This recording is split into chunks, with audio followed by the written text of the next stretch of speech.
Okay guys, mabuhay, maligayang pagbabalik sa aking YouTube channel. Of course, birthday ni Paolo Avellino. Kaya, happy birthday Paolo Avellino. At syempre, ang daming nag-abang.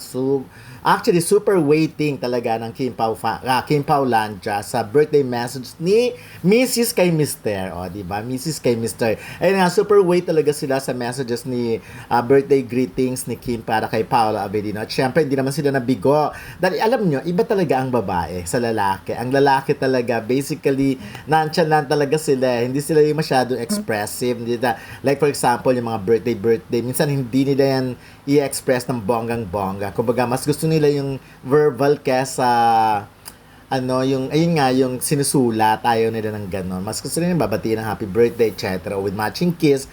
Unlike, ang babae talaga, bongga na sa personal, bongga pa sa letter o sa paggawa ng social media, di ba? O sa paggawa ng content about that o sa paggawa ng birthday greetings. At yun nga, di ba?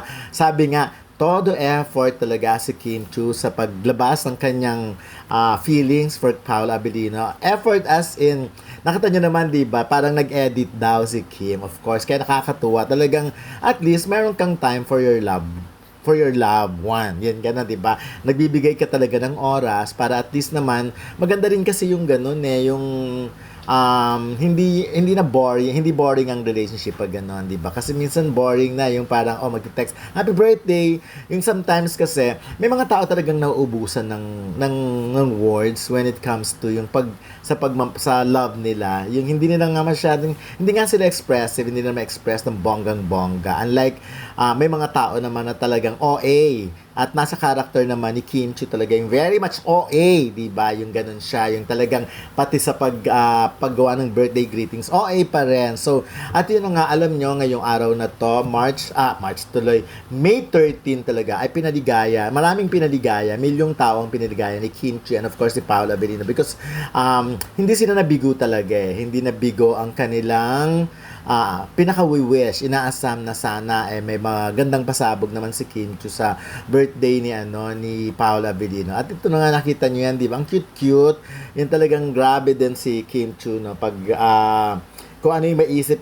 Pero syempre may kasalong pang-aasar to. Minsan pag tinignan mo, pag binasa mo, parang mala-tribute na yung alam mo yung tipong babatiin ka nga, pero alam mo, may konting pang-aasar. But anyways, eto yatang the match, anong tawag sa gano'n? Yung overplay, kumbaga, yung paulit-ulit na piniplay for today, ngayong May 13. Because that face, yung face card talaga ni Paolo, walang duda talaga, talagang sobrang, kahit na sigurong angulo, bagay, kumbaga, ito yung tinatawag na walang angle May mga ganong tipo. Remember, dati si Aga Mulak, yung sinasabi talaga nila na ang artista or aktor na walang angulo. Meaning, lahat ng angulo, kaya niya. Kasi di ba sa showbiz kasi, pag halimbawa may pictorial, o magpapapicture, sabihin sa'yo ng artista, dito ka kasi ito yung angulo ko. May ganon. Unlike si Aga Mulak nga raw noon, kahit right face, left, kung ano man, talagang perfect na perfect. Yun yung eksakto, parang ganun yung nakikita ko kay Paolo Avellino.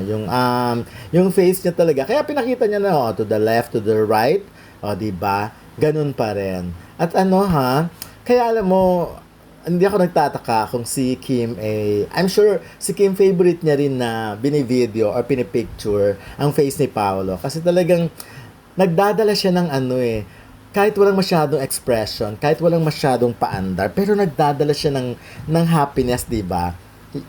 Ito yung mukha na pag tinignan mo, matutuwa ka talaga. Tapos parang kang dinadala sa mundo ng positivity. Parang ganon yung feeling mo. Kaya, I'm sure nga again, si Kim laging marami. Siguro pag tinignan natin ang profile or ang gallery ni Kim Chiu sa cellphone niya, ang daming Paolo Avellino videos, ang daming Paolo Avellino pictures, no? Same goes with Paolo Avellino rin naman. Pag tinignan mo, for sure, kaya si Paolo kasi more on artistic. So,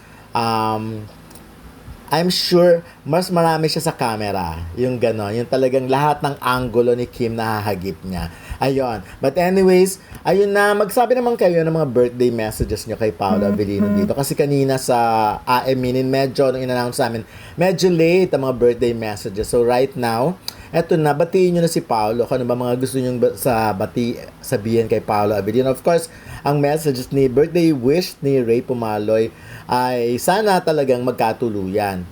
Maging sila na talaga yun nga, sila na talaga, si Paolo at si Kim. Ako naman ang sinabi ko, hindi lang sana maging sila, kundi sana magtagal. Kasi pwede ngang maging sila ngayon, pero hindi naman magtatagal. So, ako talaga, sana yun na nga. Parang gano'n na, forever. Although sinasabi, wala naman forever, lahat naman. But anyways, ayan, kita mo naman ang message ni happy birthday to the guy whose personality is basically cool, Mr. Nice Guy. So, ang sarap basahin ng mga paandar ni Kim Chiu kay Paolo Abilino. Ito talaga yung alam mo na kilalang kilala na niya na yung tao, kilalang kilala niya na yung lalaki.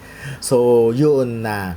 Again, maraming salamat din sa patuloy na pagsuporta sa akin. O yung sa Facebook naman, magbigay naman kayo ng stars doon. Sige na, yung mga gagawan kong vlog doon. Ay, ito ipapost ko rin dito doon. Pero sana magbigay kayo ng vlog na para mas magbigay kayo ng stars para naman bonggang-bongga. But anyways, ito isa sa mga favorite kong video for today talaga. Itong part na ito. Kasi no reaction masyado. Left and right lang. Walang smile, walang ipin. Pero nakita mo yung mata nagsasalita. Ito nga yung sinasabi ko na pag tinitignan mo, para kang pinangingiti. Kasi inihikayat ka talaga niyang, kumbaga, yung tignan mo lang yung mata niya, may engganyo ka na, mahihikayat ka na niya, parang mamamagic ka niya na parang, ganito ang buhay, na maging masaya lang tayo, yung ganong tipo. So, ayan na. Pero yun nga, nakakatuwa rin kahit sa X or sa Twitter, talagang trending siya. Sa X kasi meron mga parang article doon sa itaas, 'di ba? Kaya lang syempre yun ng Grok or ng X. Kaya lang yung description kasi hindi masyadong klaro yung sa kanilang kwento. But anyways, ako nga sabi ko nga nabigyan ako ng opportunity for 1 week lang yata wala pa yatang 1 week na makapag-rehearse para sa show dati ng GMA, yung This Is It. So, si Paolo sana ang isa sa mga co-host doon, of course, with Bayani Agbayani, mga ganon. Kaya lang nga, after ng rehearsal lang, yun nga, paulit-ulit yung kinikwento, wala na siya, lumipat na siya sa kabilang istasyon. Pero nakita ko talaga yung time na yun. So, with Era Madrigal, kasi isa nga ako doon sa mga, yung Sita Entera, yung mga nagko-comment pero nakatago yung mga ganun. But anyways, again, happy birthday Paolo Abilino at sana ay manatili kayong masaya ni Kim Chiu. Yun lang naman ang wish talaga ng Kim Paulandia, ang makita kayo laging masaya. At syempre, ngayon, marami rin kayong pinapasayang tao. Kaya bonggang-bong